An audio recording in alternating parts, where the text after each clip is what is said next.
Hey, everybody, welcome back to the podcast. This is Bill Landis bringing you something a little bit different as we get closer to Ohio State and Georgia in the Peach Bowl college football playoff semifinal. I found myself thinking a lot about CJ Stroud and how he compares to the other quarterbacks on this stage: Georgia's Stetson Bennett, Michigan's JJ McCarthy, and TCU's Max Duggan. But both for CJ strengths as a passer, more specifically, which I think are considerably better than anyone else on the stage, and also some of the things too that maybe are lacking in CJ's game a little bit, or things that he could perhaps stand to do a little more for Ohio State in this game against Georgia when it comes to playmaking, scrambling, those kind of things, which are probably more the strengths of the other quarterbacks in the college football playoff. So I wanted to highlight some of those, look at the film a little bit, and dive into some things that I think CJ can do for this offense as it finds itself on the biggest stage in the sport. So with that, let's get to the tape and take a look at what the Ohio State Buckeyes need from CJ Stroud in this game against Georgia.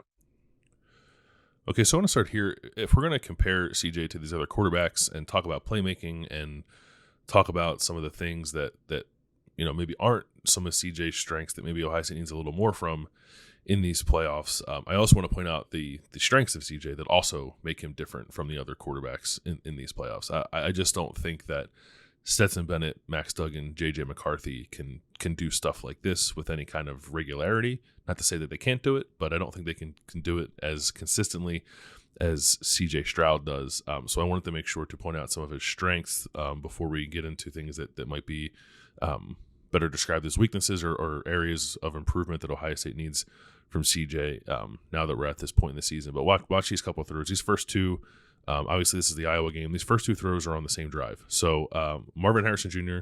is at the top of the screen. He will be the intended target on this play. It's play action play from under center. Marvin's going to run a little kind of over route all the way to the other sideline. But this is the thing that I think is craziest with this play. So ball is out of CJ Stroud's hand now. Marvin Harrison is on the 15-yard line. He's between two defenders. There's kind of a third in the area.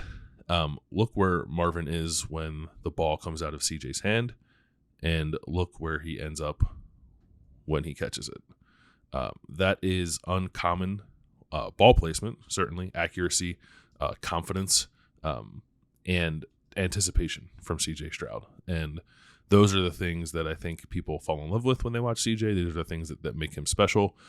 These are the things that separate him from the other quarterbacks in this playoff in a very positive way. I just don't think that any other team on this stage can rely on its quarterback to make throws like this with any kind of consistency, and CJ does it quite often. And to that point, you have this play here to Marvin, and then this next play to Emeka Egbuka is on the same drive. So Egbuka is up on the top of the screen in the slot. He's going to run basically what turns into a slot wheel. It's going to look like a little bit of an out route at first, taking advantage of some man coverage.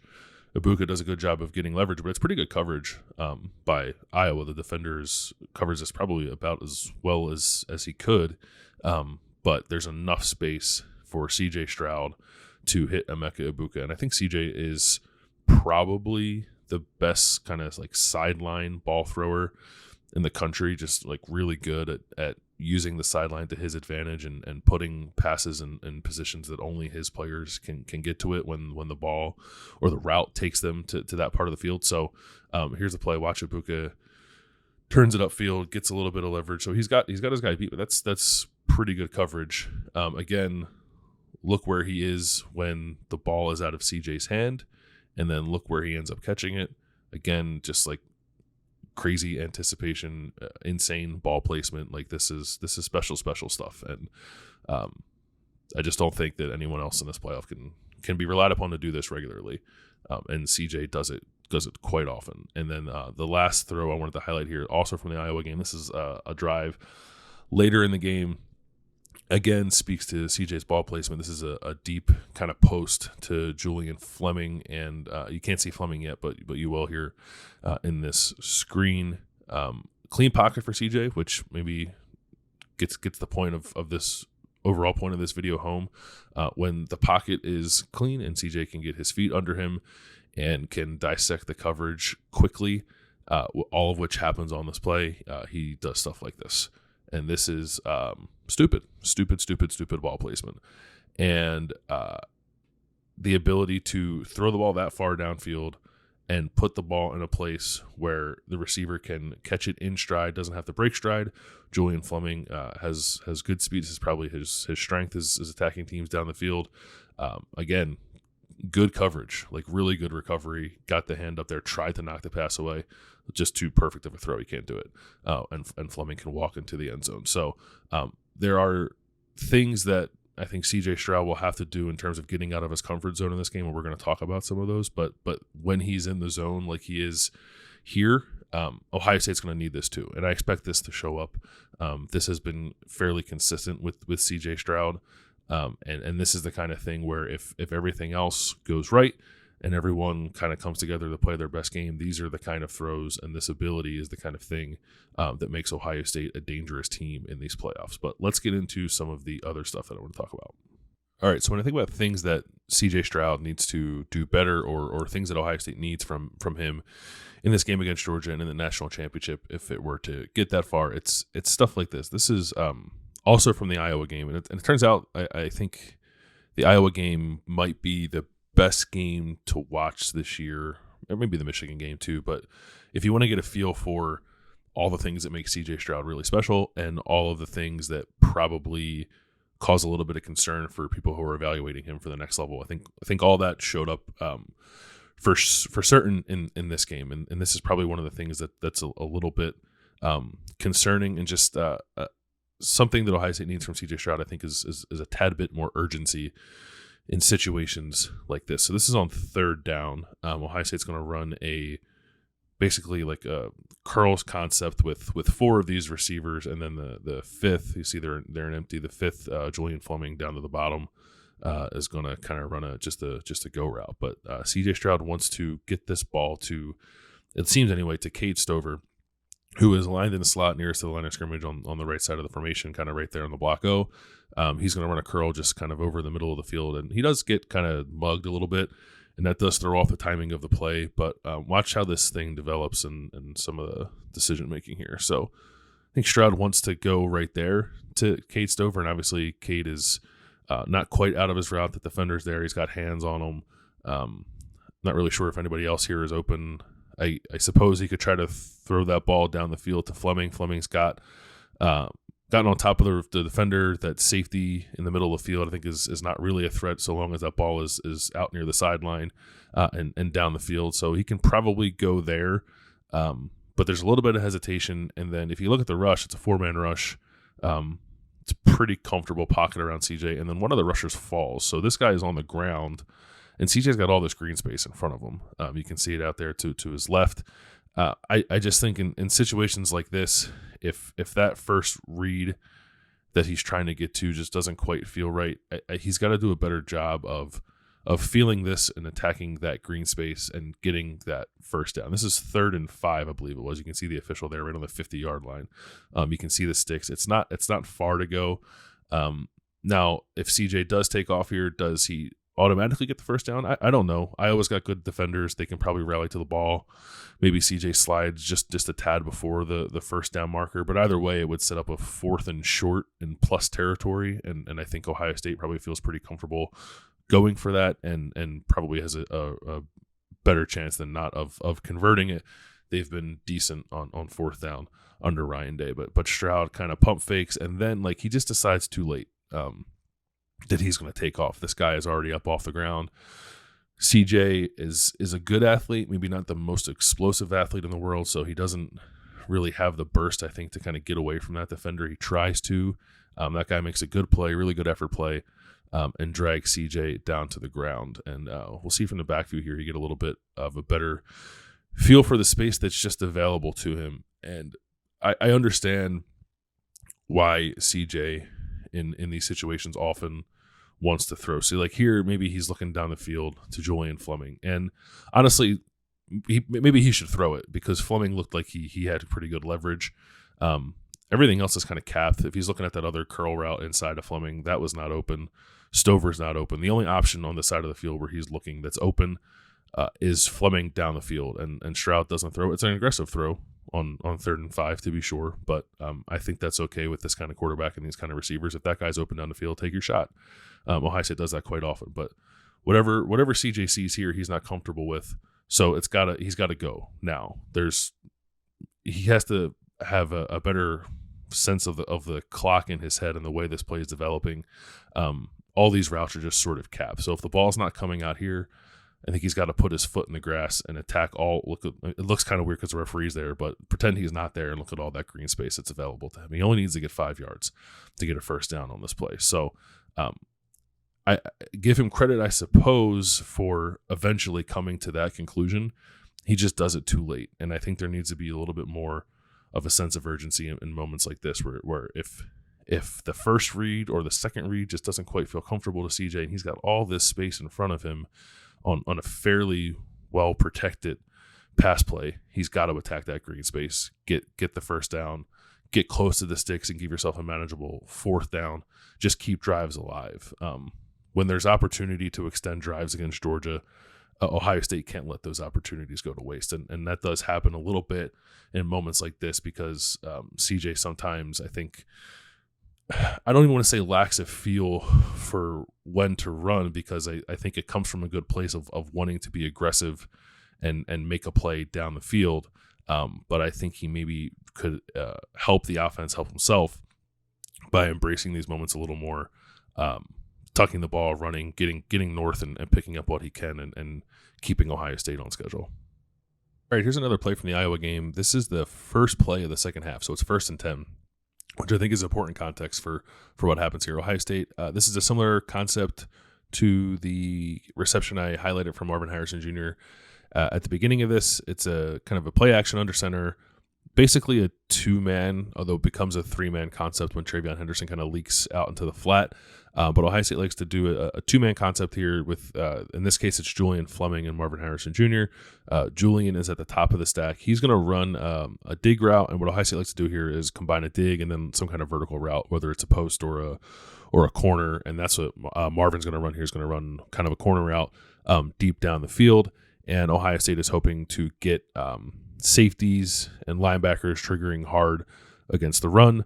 They don't quite get that on this play. So you'll see initial steps forward from the linebackers. The safeties don't come downhill. They're anticipating pass here.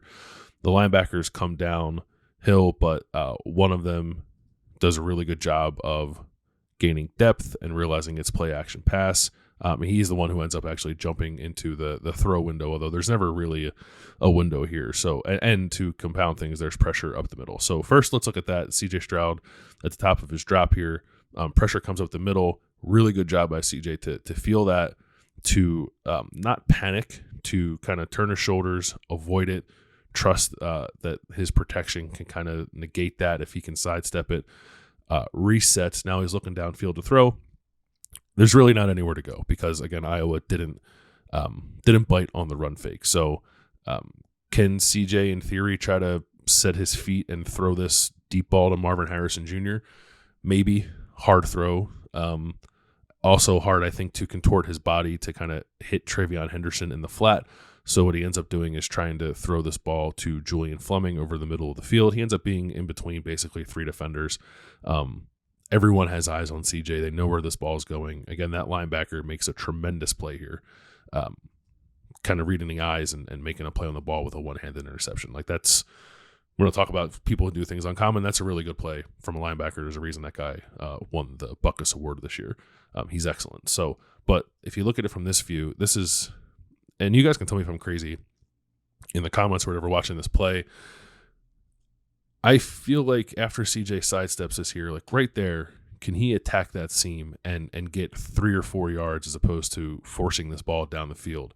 Certainly anything short of a sack, well, even a sack as you keep the ball, is better than what ends up happening here. This is just a forced throw to Julian Fleming and a really good play by the linebacker. You don't want that, but if we rewind it to this point here, I feel like he can attack that seam. And again, it's 1st and 10. I would be okay with 3-4 yards here. I would be okay with 2 yards or frankly no yards if the alternative is an interception. and then you have a couple more downs to play with to try to extend this drive. This is not a particularly high leverage situation. It's the first play of the second half in a game that Ohio State ends up winning comfortably. But I just feel like in moments like this, like CJ sometimes gets his eyes locked so far down the field, and he knows what the concept is. He knows it's an aggressive call. He knows it's the kind of call you can score on if it happens right. But this just isn't the right kind of set of circumstances for that. Iowa has this covered. So then what do? Take the check down if you can. I think the way this play got blown up in the backfield makes that difficult. So then can you stick your foot in the ground and get kind of north-south and just run for what you can on this play? Like that to me is a pretty good seam, and I'll run it a little like the defensive tackle, I suppose, is there and making it uncomfortable certainly alters CJ's throwing motion a little bit, but I think CJ can probably run away from that guy. And then you have 33 there by the Big Ten logo. I think he would certainly negate that from being any kind of big gain, but again, 2-3 yards here is preferable than turning the ball over, certainly, and definitely okay when it's 1st and 10 and you're just trying to stay on schedule and keep the drive alive. So it's an aggressive call from Ryan Day, and I think at times an aggressive call from Ryan Day makes CJ think that he has to be aggressive automatically, and sometimes plays just kind of break down in a way that doesn't make that possible. And then it's on the quarterback, I think, to kind of make the coordinator or the play caller right. It wasn't the correct call against this coverage. Certainly they were anticipating something different, or anticipating that Iowa would react differently to the play action fake. It didn't happen, so the play is kind of dead to rights. So then what happens now that things are off schedule?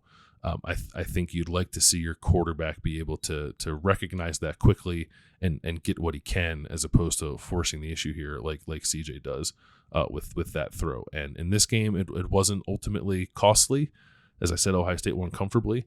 I just don't know if you can live with similar decision making against a defense like Georgia. I think more likely you're going to need to kind of take what's available to you in a situation like this, or frankly, scramble, cut your losses, and throw the ball out of bounds.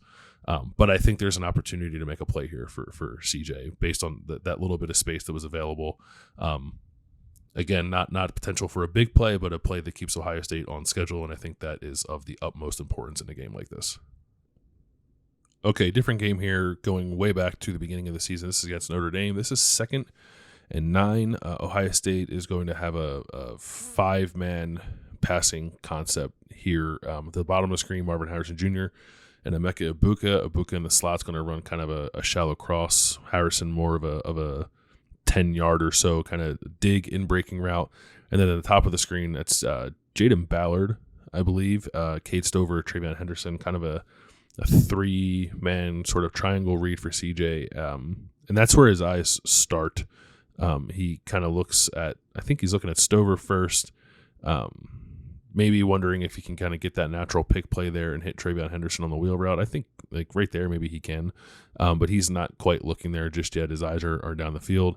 The shallow cross is not there, covered well by Notre Dame. There's pressure. And again, CJ does a really good job. He feels that pressure. He steps up. So now he's like on the run. He's on a full sprint toward the line of scrimmage. There is space there, ample space, frankly, for him to attack. But rather than take what little bit of yardage is available to him there, and maybe it's more than a little bit, if that can be blocked and he can kind of get through that initial seam there, he can probably run for this first down. But at the very least, he's running to make it 3rd and manageable. But instead, he decides he wants to throw the ball in the coverage to Marvin Harrison. Here's a better look at it from the back view. So eyes are more kind of toward the left of the field there. I think mostly he's trying to see what the safeties and linebackers do. Comes off of that stuff. I think looks at Emeka Egbuka. That's not there. Feels that pressure coming. Really good job of kind of hitting the eject button and getting vertical. But then like just go on this play. Get what you can. And yes, is Marvin Harrison Jr. kind of open, sure, but there's a defender driving down on that play. And Stroud, too, just doesn't have a solid base here, I think, to make an accurate throw. If you'll see where his shoulders are, kind of square to the hash mark, and where the ball ends up to the right of the hash mark, or in this case, to Stroud's left of the hash mark, it's just not it's not easy to place that ball where it needs to be placed when your body is kind of moving the way that CJ's body is. And I guess he does a good enough job of kind of keeping it out of harm's way here, but essentially what you have is a unnecessary throw on the run to a defender who's covered by 2 receivers, and it's almost picked off. And again, it's 2nd and 9. It's not it's not 3rd and long here where you're looking to get a conversion, and maybe this is your best chance of doing so. Just get what you can, keep it on schedule, give yourself a manageable 3rd down, and see what happens in that case. Just this is, I mean, they're giving CJ a lot of space here, and it's again, like, he's, sometimes I feel like people think that he like has no pocket awareness or doesn't have a feel for pressure. I actually think he does. It's just that once he kind of breaks contain, he still wants to throw the ball, which is certainly fine. Like that's frankly oftentimes an opportunity for big plays, but there's just not a whole lot open here, and he's on a full sprint already, like straight vertical toward the line of scrimmage. I would just take whatever yards are there, whether that's continue on that path and run straight down the hash, whether that's kind of seeing the way that Luke Whippler and Matt Jones there kind of have that defender shielded and bouncing out to CJ's right and getting some yards that way. There's multiple, I think, good decisions to make when keeping the ball here and running, and really no good option here if you decide you're still going to try to throw this ball in this situation. So this is, like, in my opinion, this is kind of an easy read. This isn't asking CJ to do anything otherworldly. This is just asking him that when a play breaks down and there's not really a relief valve, an obvious relief valve for him to throw the ball, just use your legs, get what you can, slide, try not to take a big hit, go from 2nd and 9 to 3rd and 4, 3rd and 5, and see what you can get on that kind of play. Here's another play from the Notre Dame game. This is in the 4th quarter. It's 3rd down, but still a game. This is one of CJ's better plays of the year, and I wanted to highlight this to show that, one, he can make plays outside of structure, and 2, doing so is not solely on CJ. So Ohio State calls mesh here, the crossing concept that I think people are sort of wondering, like, oh, why don't they run that so much anymore? They still run it. They just run it less than they did when Ryan Day first got here in 2017 and then in 2018 with Dwayne Haskins. But they call it here, and Notre Dame is expecting it. They call man coverage, and they also drop out both of their rush ends to kind of flood the middle of the field with defenders and cut off those crossing routes so CJ can't get to it. So you see there both the crossing routes are capped. The over-the-ball route is not really available. The post or dig from Marvin Harrison Jr. is not really available. There's just a lot of bodies in the middle of the field.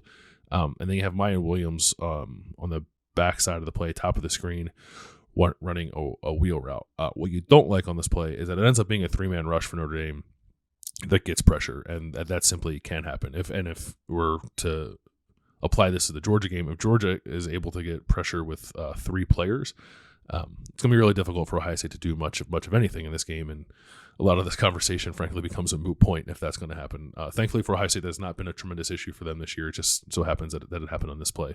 So there's pressure here, but then you see CJ's ability to be a bit of a playmaker here. He sees that pressure, he spins away from it, he outruns the defender, and something I think Ohio State needs more of in these situations, because CJ is a quarterback who, that when he does escape pressure, still wants to throw the ball. Mayan Williams comes back to the play here and gives CJ someone to throw to. Now, like CJ, I don't think he can scramble on this play. If you'll see near the 20-yard line, that defender kind of fell off that route there, and he's attacking CJ. There's a defender kind of bearing down on him. There's one coming at him from depth. This is not a play where I think CJ missed an opportunity to run, but this is a situation where he needs to make a play. It's 3rd down. You don't want to punt the ball back to Notre Dame here. And when this kind of scramble drill happens, I just don't think Ohio State's really ever kind of ironed out what to do in these situations. And I remember it being an issue too when Justin Fields was the quarterback here when he first started. He was a guy who liked to scramble a lot and extend plays, and I think it took some time for his receivers to figure out the timing of that, figure out kind of where to go, how to operate in the scramble drill. And I think Ohio State sometimes suffers from a lack of that with this year's group for whatever reason. Maybe it's because CJ is not quite that guy, but when he does break contain, he still wants to throw the ball down the field. And Mayan Williams does a great job here of coming back to the play. You get a better feel for it here. You see that pressure kind of get through again. Not good, but a really good job of CJ of spinning away from that. I don't. Maybe you don't love a quarterback ever turning his back on the play, but I'm not going to fault him for trying to make a play here when this entire video is about asking him to do more of that. So you see a little bit of speed there. He pulls away from the defender. Really good athleticism here to turn his body, throw against it, throw an absolute dime on the sideline to Mayan Williams, who comes back to the play. So really good conversion, high leverage situation in a big game. CJ making a play, Mayan Williams being smart, coming back to the ball, and I think I just point this out as a way of showing, CJ can do stuff like this. He needs to do more stuff like this, but it's not just on him to make plays like this work.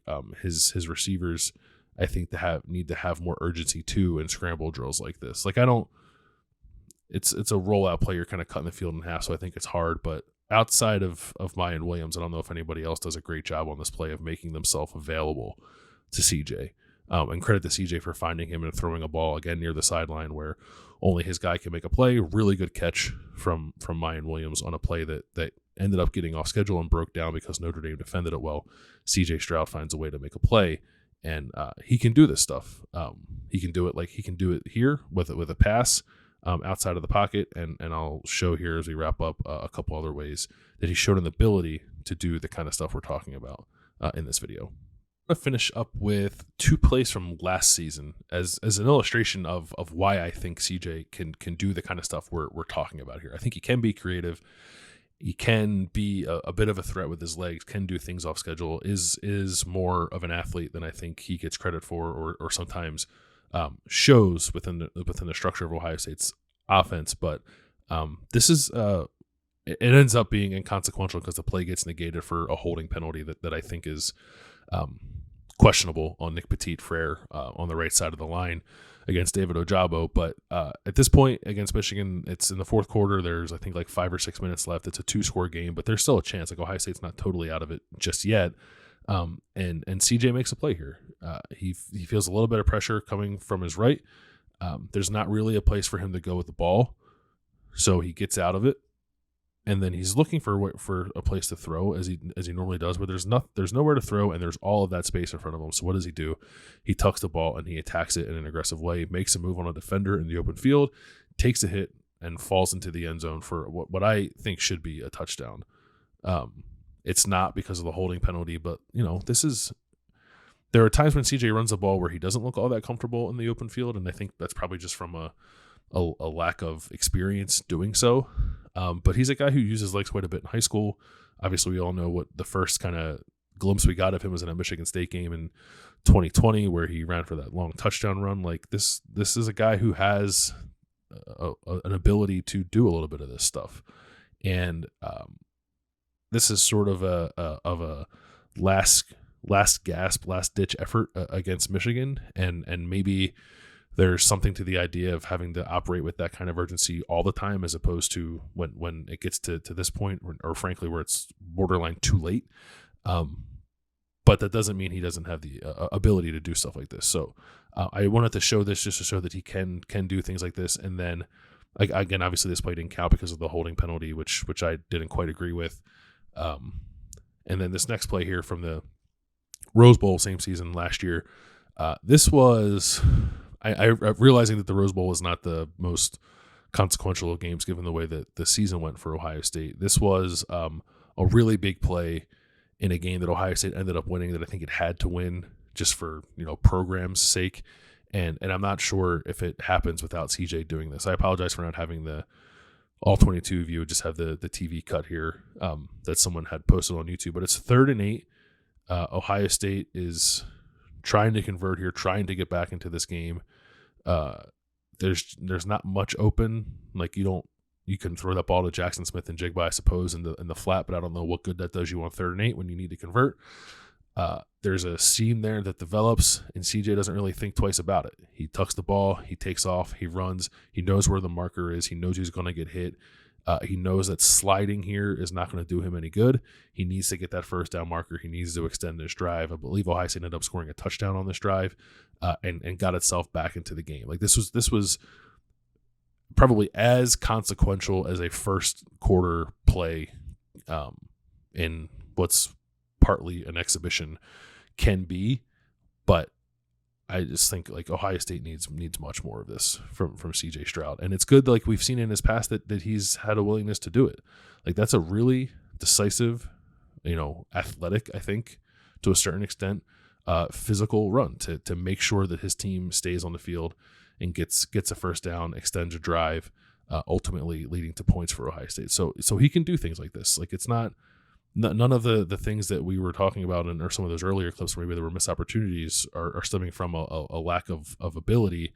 I think part of it is lack of comfort at times because he's just not asked to do that a whole lot within Ohio State's offense. But in this point in the season, you have to. And CJ said, down there in Atlanta that he's going to do whatever it takes to win the game. And I have no doubt that moments like this are going to arise. And if he is willing and able, and I think he is able to do things like this to help Ohio State's offense, I have no doubt that they can move the ball against Georgia and score the way they need to score to attempt to win this game.